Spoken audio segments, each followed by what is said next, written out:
ఈ కసి ఆ రోజు ఉండాలి అంటే ఇప్పటి నుంచే మనం ఖచ్చితంగా వాళ్ళు ఎవరు ఎక్కడ ఉన్నారు ఇవన్నీ రాసి పెట్టుకోవాలి.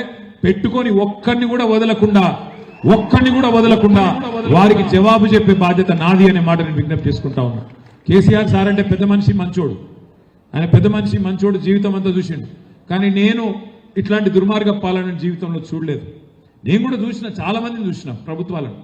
చంద్రబాబు నాయుడు గారిని చూసినాం, రాజశేఖర రెడ్డి గారిని చూసినాం, రోషయ్య గారిని చూసినాం, కిరణ్ కుమార్ రెడ్డి గారిని కూడా చూసినాం.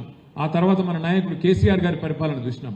కానీ ఇట్లాంటి చిల్లర ప్రభుత్వాన్ని ఇంత చిల్లరగా ఇంత అరాచకంగా పేదవాళ్ళ భూములు గుంజుకొని అసైన్మెంట్ భూముల మీద పడి ఇవాళ అరాచకం చేసే అనుముల రేవంత్ రెడ్డి లాంటి ముఖ్యమంత్రిని మాత్రం ఒక చరిత్రహీనుడుగానే చరిత్ర గుర్తుపెట్టుకుంటది. తెలంగాణ సమాజం చీత్కరించే రోజులు తప్పకుండా వస్తాయనే మాట నేను మీకు విజ్ఞప్తి చేస్తా ఉన్నా.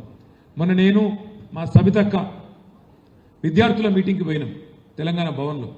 పోతే ఒక విద్యార్థి సోదరుడు మాట్లాడుతూ అన్నాడు, అన్నా చాలా మంది నాయకులు వస్తారు పోతారు, నిన్నటిదాకా ముఖ్యమంత్రిగా పనిచేసిన ఒక నాయకుడు ఆంధ్రప్రదేశ్లో ఇవాళ ఆయన కేబీఆర్ పార్క్లో నడుస్తుంటే ఆయనను పలకరించినోడు కూడా లేడు అని చెప్తా ఉంటే సబితక్క చెప్పింది, ఆయననే ఎవడన్నా పలకరిస్తాడేమో కానీ రేవంత్ రెడ్డి పదవి కాలంకి దిగిపోయిన తర్వాత మాత్రం కూర్చున్న కుక్క కూడా లేవదు, ఆయనకు మాత్రం ఎవడు సల్యూట్ కొట్టేటోడు మాత్రం ఎవడు ఉంటాడు.